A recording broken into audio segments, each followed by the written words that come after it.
TPCSI fans, you want to revolutionize your sports investing habits? Allow me to tell you about WagerWire. WagerWire is an app that helps you become a superior bettor by allowing you to sync all your sports books and track all your bets in one place. See your current action, your betting history, and stats. You could also sign up for sports books and collect bonus offers. Follow them at WagerWire on X, as it's the best account on the platform. Head to App Store or Play Store now and search WagerWire and download the app. 2,000 years long, we will never settle. Hard days, no way, with a heavy metal. No time, no fail, won't stop here. Like a torch to a flame when it burns hot. Won't stop, come on, baby,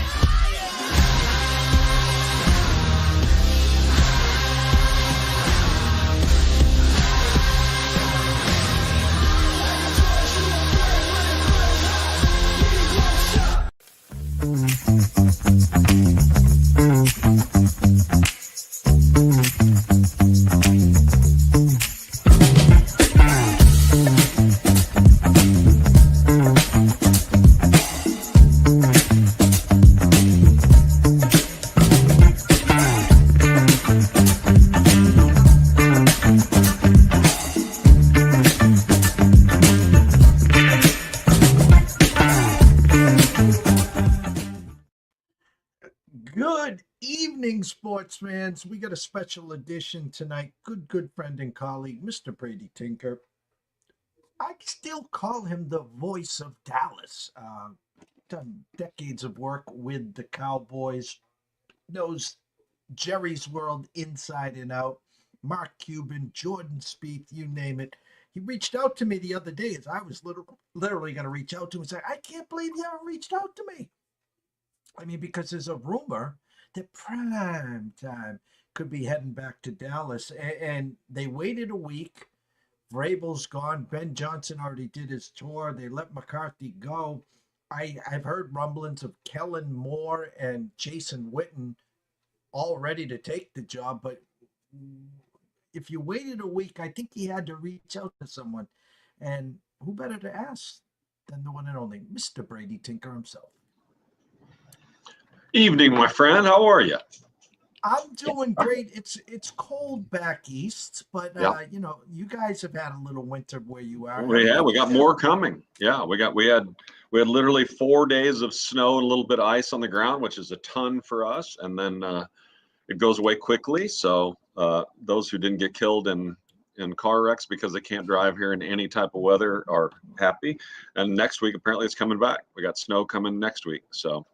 That's all right. January is our month. We're spoiled when it comes to weather here, so we can deal with it. I grew up in Kansas City. It doesn't bother me. Well, you know, we bring you on regularly. We bring you on in the off season. We bring you on before the start of the season, in the middle of the season. We had back-to-back 12-win seasons by the Cowboys. Yep. Last year ended with the rebirth of Jordan Love. Where was that last week? But that's for another show. Dak gets hurt. Nothing was clicking. Yeah, just not a pretty season for your Cowboys. So let's talk regular season before we get to the big question, of course. What happened? Well, you remember, though, how many wins did I tell you they were going to get? I said between 6 and 10, leaning way towards 6, which is what happened. There was a you know, if you're in the locker room enough, no matter what locker room it is, you get a feel for these things. You get a feel for what coach speak means and what it means when Jerry talks and what they do or didn't do, how it matters. They didn't do anything in the offseason. And yet Jerry came out with the line that all Cowboys grabbed onto was, we're all in. But I told you this before week 1. What all in meant was, I'm not spending any more money. I'm tired of spending massive amounts of money on 3 or 4 or 5 players, and then we can't win a playoff game. So now they're all going to play, many of them, without a contract. Let's see how they do. Let's see how they respond. You know, they weren't responding great before Dak got hurt, and then it was certainly done when Dak got hurt. It's always been that way here. It's that way with most teams. When Tony was out, they were done. When Dak is out, they're done. And it's that way with most teams, right? There are hardly any really good backups. Backups are made to save you for a week or 2 if you have to, or even 4 if you have to. But They're not meant to play 8 or 9 games and help guide your team to the playoffs, especially, not in a top-heavy NFL, which is what we have now, right? We've got, especially in the AFC, we've got really a lot of really good teams in the AFC, not as many in the NFC, but it just doesn't work. So none of it surprised me, including Dak getting hurt. But there was really no rhythm, no chemistry, no kumbaya, no hugging, no anything. Jerry was kind of fed up, which led me to tell you they're not signing Dak. It shocked me. It knocked me over with a feather when they signed Dak weeks before the regular season began, because all indications were he wasn't going to do that. And he did. And then Dak gets hurt, and it looks the same as everything else. A little bit of a pushback at the end of the year when they sort of relaxed a little bit and let the backup quarterback play okay, but it just wasn't a good year. Yet it's a good enough roster that they should have been in the playoffs. There's no doubt about that. So what's going to happen? Well, we all assumed maybe Mike was gone, but then you keep saying to yourself, man, he won 36 games in the 3 years before, right? 12, 12, and 12. In this league, that's really hard. And has any other Cowboys team ever done it? Nope, not Rodgers' teams and not Troy's teams and not Tony's teams. And that's a lot of wins. And overall, he was revered in this Cowboys locker room overall. I mean, they like him. He's a coach's coach. So I think we thought he was out. Jerry was sort of ruminating on it through the middle of the debacle, and I think was leaning towards no. And then I think all of a sudden at the end of the season, when he realized they kind of played hard down to the end, even though they were short-manned, he's a good man. It's hard for me to find guys I get along with. We should probably keep him. Well, McCarthy had been sitting here with no contract in front of him through all of this. And there was really a noticeable difference in Mike McCarthy in the last 6 weeks. And you know what it was? He decided he was leaving. It wasn't just Jerry's option anymore. He decided he was leaving, and illegal or not legal or however it happened, I know he got some indications, some elbows from a few teams of these guys would really like to give you credit for a Super Bowl and all those wins you've had in a tough environment in Dallas. And what do you think about doing something different? We never had this conversation, but so that began to really free him up a little bit too, that there are going to be some options for him. And when you look at all the teams in the league that have young quarterbacks, is Mike McCarthy necessarily the guy you want? Well, maybe not. Okay, did he make Aaron Rodgers great? I don't think so. But they did win a Super Bowl. But then on the other hand, if you are the Bears right now, you say, well, I'd really like someone who comes in and who takes this quarterback and takes him to the next level. On the other hand, if that's a young gun, as the NFL is wont to do now with a lot of NFL coaches, if he's a 30-something, who is it that's a 30-something that's a quarterback guru that's going to come in, deal with everything they're dealing with, and take this first-round pick, this number 1 overall draft pick, and make him better? If what you really want to do is, if this is incremental, which I think it is for the Bears, and that is hopefully next year win 9 or 10, and maybe sniff the playoffs or get in as a wild card, then maybe McCarthy's your guy, So the discussions are going to be all over the place. But I think Mike made up his mind.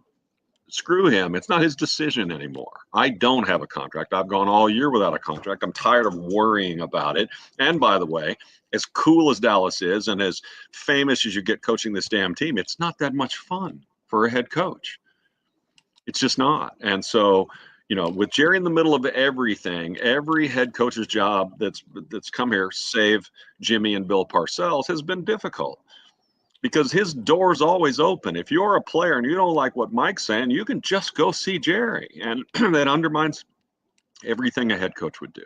So I think this job itself gets old. You heard Troy Aikman the other day. You probably heard him say, don't know if this is a destination job or whatever his quote was, right? So Troy's not towing the company line for Jerry. He doesn't have to, So I think that was a pretty honest assessment. Where do I think Mike ends up? I think he'd take the Bears job in a minute if he can get it. I think he's enamored by the quarterback, enamored by some of their defensive talent, and it's close to home, right? He's a Wisconsin guy, Minnesota guy. So that's close to home because his home is still in Wisconsin. So I think that's a job that he would take. He'd love to have that quarterback. There's a lot of skill position talent on that team. They need some more offensive line help, right? They need to get lucky in the 4th and 5th round with a couple of defenders that can fly around, and maybe they're an 8 or 9 win team in a weaker NFC. Well, it's kind of funny because if Mike knew 6 weeks ago he got the whispers hey, I'm leaving anyways. I don't care what Jerry thinks. And then Jerry had already made up his mind, dead man walking. Mm. And the fact that, man, you talk about doing them dirty. It took the Patriots 90 minutes after they lost to fire Mayo. He waits a week and doesn't even allow him to go to Chicago for that interview. So now I'm going to backtrack before I ask the question. Your season, everyone talked about was that you didn't spend the $8 million a year for Henry. That's where your season was quote unquote lost. Hmm. If you had Henry there, do you think you're a playoff team? No, yes. I mean, you're saying Dak stays healthy and they have Henry, Yeah. or saying that? Yes, yes, no doubt about it. The offensive line was just okay this year. They had some problems, so they have a couple of pretty good players, but they lost stalwarts on that offensive line as they came into this year, right? Tyron Smith and Biotish goes somewhere else, and so there were changes on the offensive line. That doesn't turn over like that, right? We've talked to so many offensive linemen. It's a dance. It's a rhythm, right, of how things work. And your foot goes this way and your butt goes this way. And there's a rhythm to it. So it took them 5 or 6 weeks to get to where they were a pretty decent run blocking offensive line. But yeah, if Derrick Henry had been here, they'd have done, despite Jerry's, well, he wouldn't have had a career year here, right? Sort of as he mentioned in the middle of the year when we grilled him again about, why, once again, as you look at this now, are you sorry Derrick Henry's not here? And he's like, nah, was more money than we wanted to spend. He's a little bit older, and he wouldn't have had that year here. And I thought that was interesting. If you don't think your offensive line's any good and you're not paying any more money, how can you be upset that they won 7 games? And how many would they have won with Dak without Derrick Henry? 9. Probably doesn't get him in the playoffs anyway. So, it is what it is. The truth is there's still a lot of talent on this roster. And so now who's going to be the next coach? You want my guess? You want me to tell you what I think is going to happen? Well. We wait a week. We fire McCarthy. Okay, Mm-hmm. and as I said, Vrabel's off the table. Most likely, Ben Johnson's off the table. You're perfect fit, and you wouldn't hire him because I know Jerry is Brian Flores, but that's for another show. Okay, Mm-hmm. so now a week later, oh, we fire you, Mike. Someone talk to DEION. So let's hear it. Is DEION coming to Dallas? No, I don't think so. I think it's tantalizing, and guess who else? The second 88 has gotten in the middle of this too. So Michael Irvin's in the middle of this, saying, you can offer me some sort of job, and if he's here, I'll come here too, and we'll gather the gang. And it's everything you remember that was great about the early 90s. But you remember there was one particular thing Jerry didn't like about the early 90s. He wasn't in the center of the circus. So if you bring Prime in and you draft way too early at this point, we believe Shadur Sanders, his son, at whatever it is, 9 or whatever the Cowboys are going to draft it at right now, everybody's grade on him for the most part is really early second rounder. But the Cowboys ain't doing that. If Prime's coming, they're using their first pick with Shadur. Assuming 8 or 9, wherever they draft at, will do it, right? So that's 2 things. You're locked into that. You're locked into Mike coming in the back door, and all of a sudden, guess what? Jerry's not the center of the circus anymore. Now he can have all the press conferences he wants and will come, but when the zoo comes, it won't be his anymore. And I don't think he's doing that. I don't think he's bringing in Prime. I don't think he's, what do you do when Shadur can't play? And I'm not saying that he can't. I'm not saying that. I'm just saying all these little sidebars of what would happen if you ran with this. What if it doesn't work? Right? What if Shadur can't play? I mean, what happens with father and son and Jerry and everyone else when they say your kid can't play? He can stay as a backup. We got to move on, And Jerry's the GM. There's just too many scenarios there that will not be palatable to 81-year-old Jerry Jones. It is not DEION. Well, it's funny because we're talking to good friend, Mr. Rick Thomas today, and I sent him the contract for Dak, $80 million signing bonus. He got $60 million this year. He's got guaranteed $60 million next year. So you've already paid him $200 million. So if you did bring Prime in, you did draft Shadur, you could pull a Kansas City, hand Shadur the clipboard and say, hey, unless Dak gets hurt, you're going to listen and learn through him. Dak has a no trade clause, but after next year, then you say, here's 4 or 5 teams. We paid you $200 million. Let's go find you a new home, and let's pass the torch to Shador and Prime. Yeah, all that actually makes some sense, right? Because I would think Shador definitely will need a year to watch. You know, he hasn't played that much football in his life, especially that much quarterback. So no matter how talented he is, he's got arm strength, he's got savvy, he's got pedigree, he's got all kinds of things. I can't imagine that you'd want to turn Shador loose in this league as a rookie. And literally scouts across the league are unanimous in this vote in that he's an early second round pick. He's not a first round quarterback. So, you know, that's and maybe he is. I don't know. But that is, if you take it that way, a slap to his face and a slap to Deion's face, really, because there are plenty of not very good quarterbacks drafted in the first round almost every year, too, right? And he doesn't even fit into that category. Like, he's not a 20th to 30th quarterback. No, he's all the way to, 38th or 40th pick in the draft. That's not a high compliment. So there's a lot swimming around there. In my opinion, that's not it. And it's not Belichick. He's been down that road, right? So the only 2 people bought the groceries, right? Bill and Jimmy, and both of those ended relatively quickly because egos that big with that much success cannot coexist with Jerry. Right? Yep. It is not going to be okay with Bill Belichick if someone walks past his office and into Jerry's office. It's not. So I don't think that's a yes. So it is what you've been hearing. It is. Kellen Moore is beloved here, and this marries, and Cowboys fans aren't going to want to hear this, but this marries to what happened with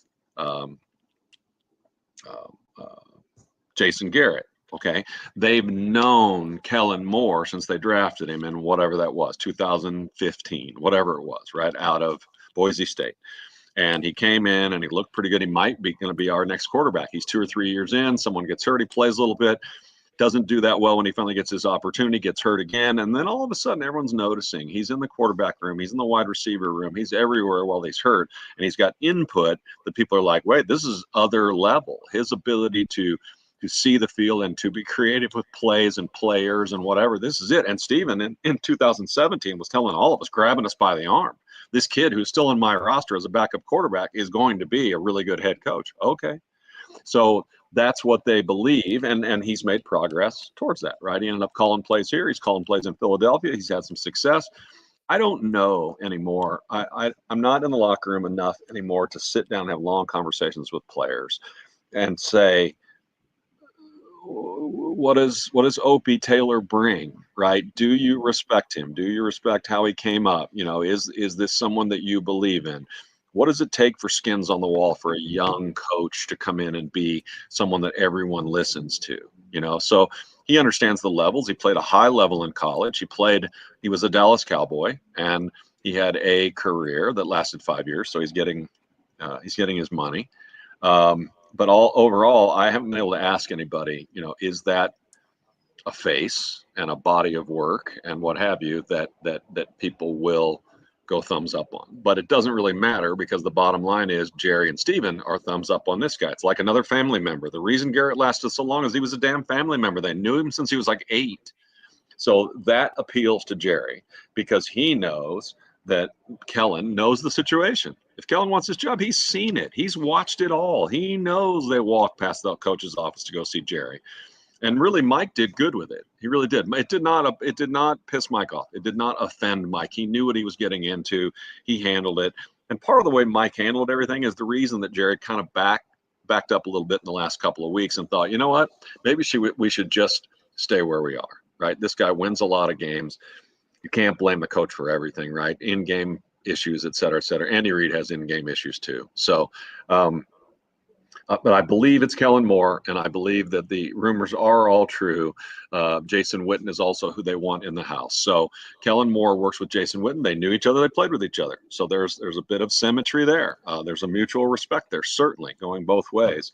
So I think that's what happens. Who rounds out the rest of the coaching staff, we'll see. But does Zimmer stay, et cetera, et cetera. And that defense got better this year. So I imagine if Zimmer wants to stay, Kellen probably won't have any choice as far as that goes, to be honest with you. But that's what I think will happen. I think it's Kellen and Witten, and we move on and we try and win 10 or 11 games again next year with a roster that's a little bit healthier, and you see what you can do, because you're screwed as far as the quarterback goes for next year. So you might as well suck it. Well, and you talked about it. We've talked about it for years. You've been doing shows with me now for a while. How big it is for the 12, the 12, and the 12, and now we Yeah. need playoff wins. And the funny thing is, Jerry wants to be irrelevant. It's like the Yankees and the Mets. Who's got the back page of the Post? If you bring Prime in, you're selling tickets. And I'm going to say this tongue in cheek, but it's true. Your first year doesn't matter. In other words, if you went 7-10, it's okay because the fans are happy because Prime's in the building and the gang's back. That's true. But from Jerry's perspective, that doesn't mean anything to him. He doesn't give a damn what the fans think, other than he's going to give you 3 or 4 marquee players already here. CD's paid. Dak, for those who like Dak, is already here, and they're going to pay Parsons. And they're going to pay the offensive lineman. And that's who they're going to pay. Then they're going to discuss what they're going to do with Diggs, which for me can stay or go. But they still have a lot of good players on this team. I don't think Jerry cares about fan sentiment nearly as much as maybe he did when he went to Parcells. And he went to Parcells for 2 reasons years ago.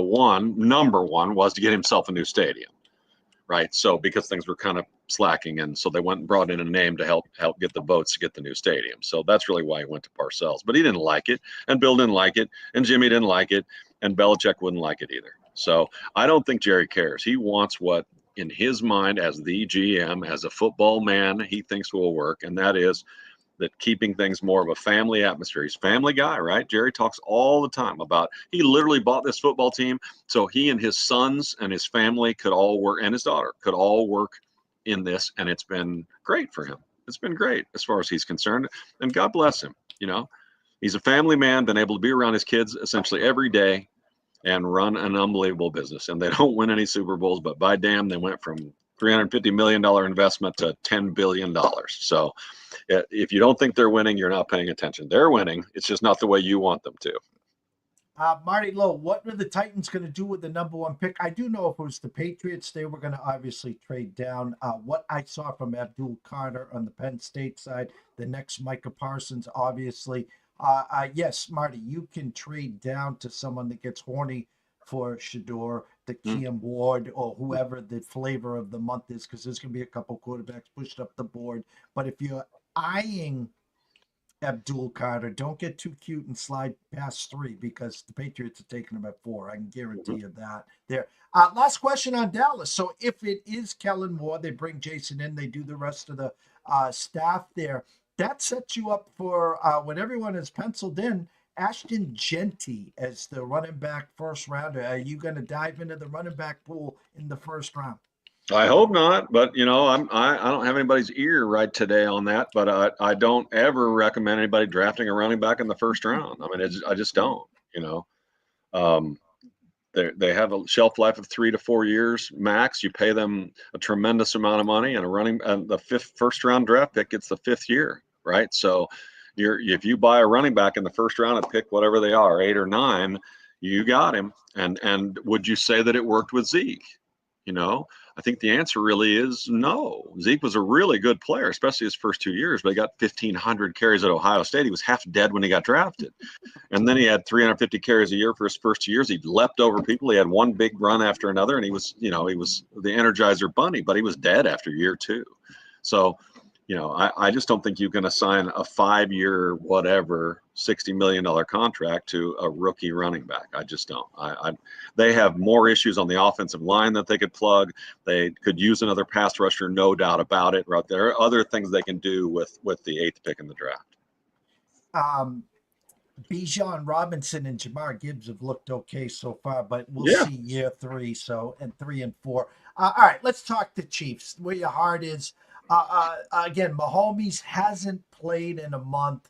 I assume most people thought the Chargers and Harbaugh and Herbert were heading to town, and CJ Stroud and company said, I'll hold my beer. 8.5-point favorites. Winner gets the winner of Buffalo and the Ravens. I have a 3-peat ticket worth a lot of money on your Chiefs with my Yukon Huskies in basketball and Scotty Scheffler to win the Masters. So I need your Chiefs to get the first leg in. Set us up for Chiefs and Texans. Well, let's do this first, make you feel better about your money. And you know this, but if anybody else betted on them, I'll remind you of this. The Chiefs won the Super Bowl last year, winning only 11 games and trotting out a wide receiver core of Justin Watson, Sky Moore, Kadarius Toney, McCole Hardman, and MVS, along with a finally halfway through the season ascending Rashee Rice. Other than that, they dropped 34 passes last year. It was incredible. I mean, it was incredible. There was no damn way they were winning the Super Bowl. And other than thumping Miami in -5-degree temperature in round one at home, they played the rest of those games on the road. They went on the road and somehow beat Buffalo and then somehow beat Baltimore. They don't even have to do that this year, right? They flipped it around. They won 15 games. And yes, it hasn't looked as good as you want it to look. On the other hand, and I think most people may have heard this, but the Chiefs played every AFC playoff team. They played the hardest schedule in the NFL by a long ways because you know what? Nobody thought Denver and the Chargers were going to be this good. So they played every AFC playoffs team plus Cincinnati, who we know is dangerous as hell, plus San Francisco, right? Plus New Orleans, plus Tampa Bay. So the schedule was brutal. So winning close games, listen, it is part of what they do. And I swear to you, Andy Reid, Marty Schottenheimer drove everybody crazy because he was trying to keep it close and win it at the end, but he didn't have these quarterbacks. He had a really good defense. He could run the football, and we're going to give a shot at trying to win the game in the end. Even if we're 11-point favorites, don't worry, we'll keep it close. The Chiefs are not trying to do that, but what Andy was doing all year, and then he lost his running back too, right? So Kareem Hunt has been a massive help, but the truth is the Chiefs haven't run the football very well by definition. They run it at 3.8 yards a carry, which is 27th or 8th in the NFL. That's not very good. But in the Andy Reid offense, it's fine.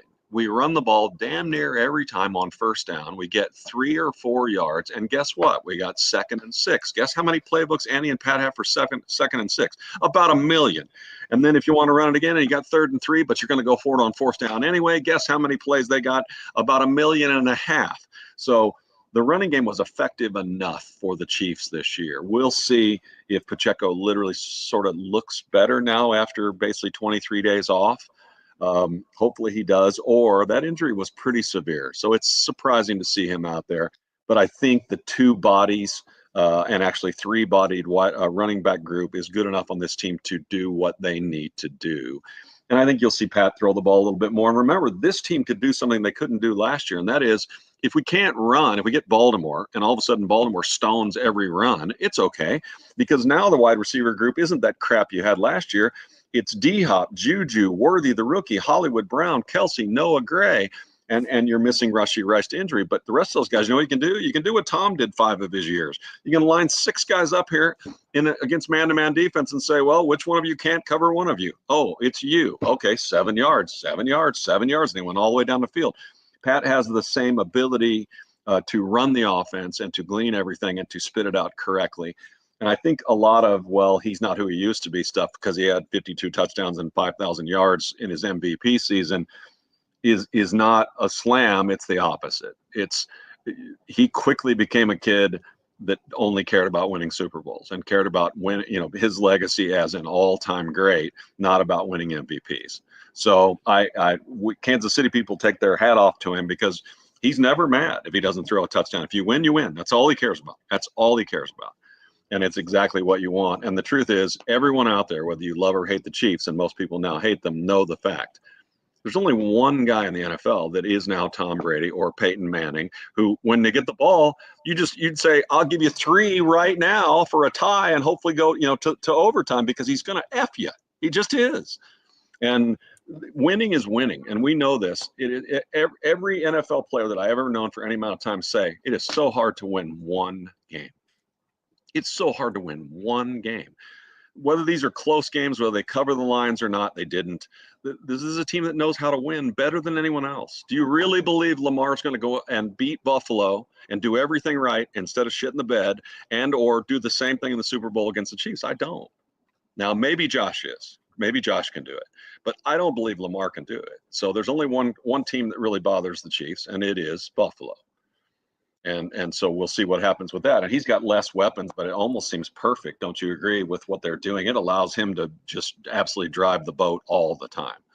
So the whole world is an RPO. I can throw it to any schmo who gets open out there because everyone's terrified I'm going to run them over, which he's something. I mean, he really is. He's, for Chiefs fans, and I'll be that for a minute, he is very scary. And he's had success against the Chiefs, right? It wasn't his fault they scored with 13 seconds left to go in that game. You know, he's had some marvelous monster games against the Chiefs. So he's the scariest for Kansas City fans.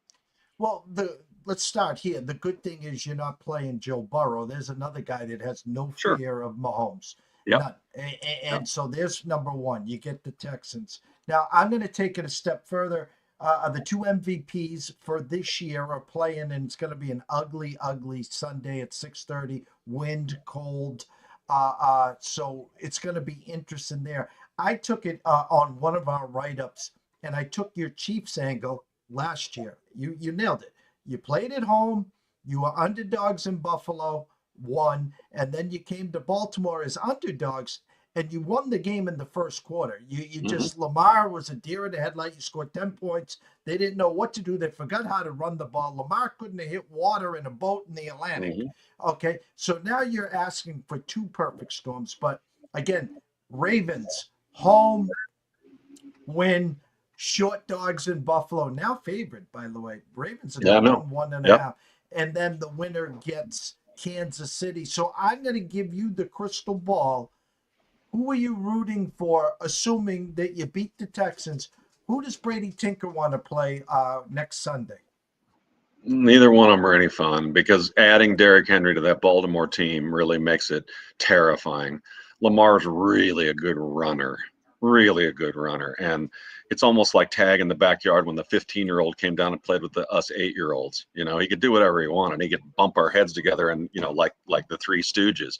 And it's kind of that way with Lamar. He is so good at running the football. And I will say the game has slowed for Lamar. He looks more often like he sees the field. He understands where his checkdowns are. You know, he's more in control. On the other hand, they lost 5 games again. How the hell did that team and that roster lose 5 games? Because Lamar. You give him all the trophies you want to give him because Lamar.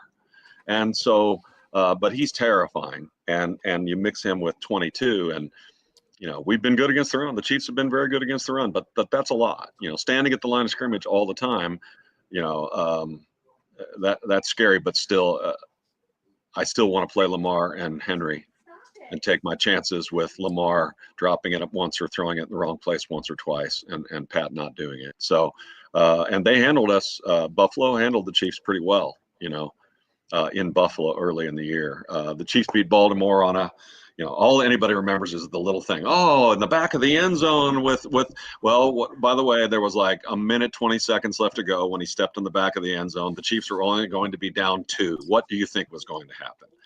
It wasn't an imminent loss if Isaiah Likely's inbounds on that play. Minute 20 left, 2 timeouts, down by 2. They were going to go win anyway. So, you know, everybody wants to hate the Chiefs, and I get it. I hated the Patriots. I hated Tom. I felt like they cheated. I felt like they got every break in the world. And now it's so odd to be a fan on the other side saying you get every call. You get a call out of the blue, out of nowhere. You know, and some of that may be true. Who knows? Does the NFL want the Chiefs to win? No. The NFL wasn't built for this. You know, they put in all these rules and they've had such great success because they're a once a week game, which is just perfect, right? You can get ready for it for 3 days. You can talk about it for 3 days and then it's game day, right?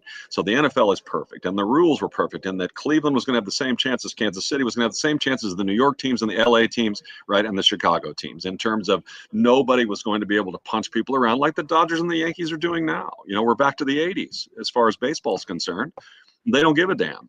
But this league was built right so that this wouldn't happen. And that's why we all hate the Patriots so much and why everyone hates the Chiefs now, because nobody wants a dynasty. Everybody wants different teams. Everybody's ready for the Texans to win. You know, they're ready for all these teams to win. But the truth is, if you want to know what happens in these games, in the last 18 years, only 7 quarterbacks or something like that have won a Super Bowl. Tom won 7. Pat's won 3. The Mannings won 2 each. You quickly get to how many other? Rodgers won 1, right? Name them. And then there were 2 kind of no names, right? The Eagles backup quarterback that won, Flacco won 1 late, right? And 1 other. So Why don't these other teams win Super Bowls? Because it's hard.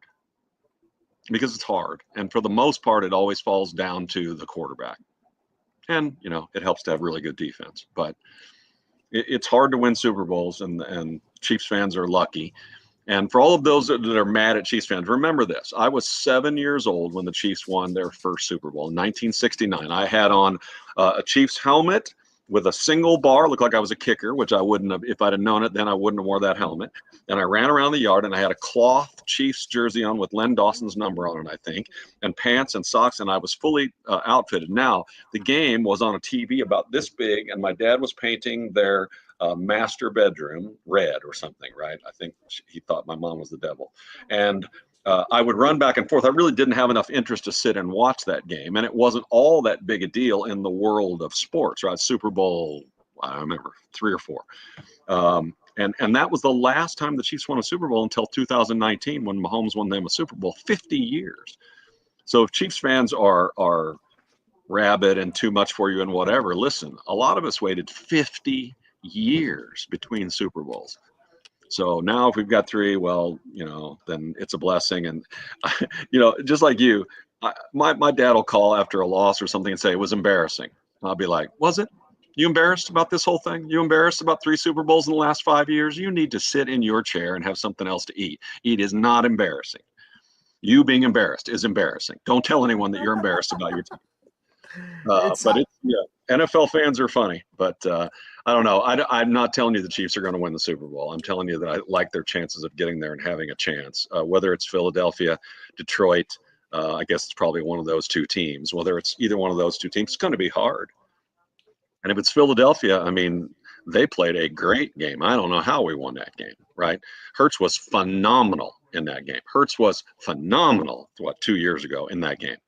So it'll be hard, and Detroit is ready. The only thing that makes me feel a little less likely that Detroit wins the Super Bowl is they've just lost a lot of key players. So it's not nothing, right? You can keep running people out there and saying it's a chance for someone else. You can say whatever you want, but if you're down 3 or 4 of your 10 best players, it makes a difference. It makes a difference. Well, and again, so we forget as fans it's hard enough to get to the big dance. I thought I saw a tweet where if your name was not Mahomes or Brady, you need not apply. That's just the AFC Championship game the last 11 years or something stupid like that.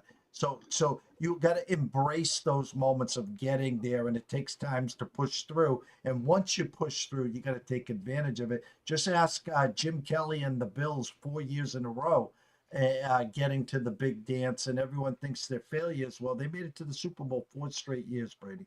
Yep. They were. Then they were a very, very good team.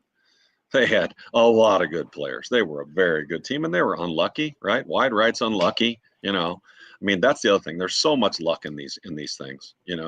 I mean, the Chiefs beat the Eagles 2 or 3 years ago, and the biggest play in the game really turns out to be when Hurts sort of went to pull the ball back and dropped it, and it got scooped up for a touchdown. And I'm sitting there watching. I'm like, that's how you win Super Bowls. You get that lucky break, and you get a pick six. And you're totally buoyed, and it's a full 7 points you just got for free. And it turned out really in the end that was probably the key because he didn't do anything else wrong. So, and other notes for people who are worried about this. One, I'm dismissing Houston a little bit, and I don't mean to be. I really like the quarterback. I like the head coach. The wide receiver is phenomenal. He is even better than I thought because, I looked at 40 times and stuff like that. And I thought, he's not slow, but he's not fast. But he's sort of Jerry Rice in that, well, he might not be fast, but you never catch him. He's so good. So I have lots of respect for that team. They don't have much mojo going on. They have a defense that's pretty darn good. It's ranked 5th or 6th in the NFL. So they can slow the Chiefs down, but I don't think that rookie's ready to win this game yet. So I don't mean to be dismissive of that team. But here's another note. Andy Reid is 28-3 in his career after having a bye week. 28-3. Pat is 15-3 in the playoffs. He's lost to Tom twice. Once in New England, once in Tampa, and he lost to Burrow in the game where they were ahead 13 points or whatever it was at halftime a couple of years ago. And that's it. Those are the only 3 losses he has. These guys, if you don't want to give them any credit for anything else, they know how to win. And they're healthy. Other than Rashee Rice, they're healthy. and not to bring up a sore subject, but if Mm. Mahomes didn't put up a temper tantrum, you would have been down 10 at halftime and took the field goal, and instead of going for it on fourth down. Oh, I Before that remember happened. vividly, and you know what's made it better for Chiefs fans is I remember thinking that day it's so hard to get to Super Bowls, and maybe an injury is coming, maybe nothing stays this way forever, right? Maybe this is the Chiefs' last chance to go back to a Super Bowl, right? Obviously, that wasn't the case, but yeah, no, they were up 13, standing in front of their own goalpost, and they got the ball first coming out of halftime. So kick the field goal, go up 16, and win the damn game. Instead, yeah, Pat stomped his foot and said, give me one more chance, then lost track how much time there was, then lost track of timeouts, and he made a high school mistake. And that is probably part of the reason that he's the player he is now, because winning is what matters, right? So it's great. I think the Cowboys hiring of Kellen Moore will be interesting, and it will soothe Jerry's soul. I don't know what if it does for this team. And you're right. If they can get out from underneath Dak after next year, they will.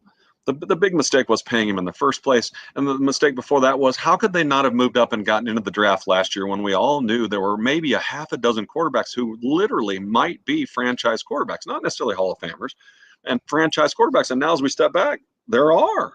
I mean, there's easily 4 or 5 quarterbacks that came out of that draft last year that look like they are franchise quarterbacks. How was he not in the middle of that?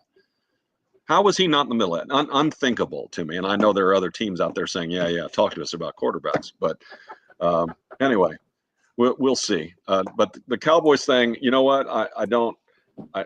When it gets tough like this, it's hard to do the job that I do because no one wants to talk to you. No one wants to talk to you. No one's going to say it's not my fault, right? They want to, but they're not going to, and so everyone's got to look at themselves in the mirror, blah, blah, blah, the same old rhetoric that we always get. Everyone's down, being as old as I am and being in a Sunday night game and at 1 a.m. after a 17-point loss to Minnesota, I'm like, might as well just kill myself or go get in the car because no one's going to say anything. And so, yeah, you don't need to feel bad for me for 25 years of doing that, but some of that stuff got old. And the direction of this team always kind of being, we just want to be relevant. We just want to make the playoffs. We just want to make money. Well, that's what they do. That's what they do. Scroller's been going the whole time, Brady, on Twitter. They all know where to follow you, of course. Well, I talk about the Cowboy life at DFW Sports Beat, off with the helmets. Tell everyone where they can find all the work and stuff, and then give, of course, your plug now where you are. Yeah, just type in, my best work ever. Didn't really make me any money, but I had a lot of fun. I did stories about 50 different Cowboys called A Cowboy Life. So if you just go to Google and type in A Cowboy Life podcast, it'll pop up and you'll see some pretty great stories. How Romo met Witten. You'll hear other stories of players that you really didn't even know. Jesse Holley, if you remember back, won Michael Irvin's reality show and then made the team on the practice squad.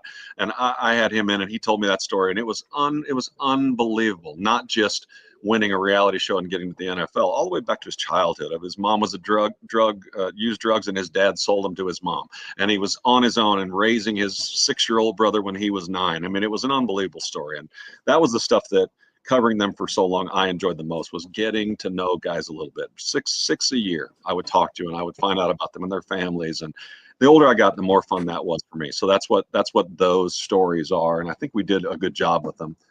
We didn't market them well enough.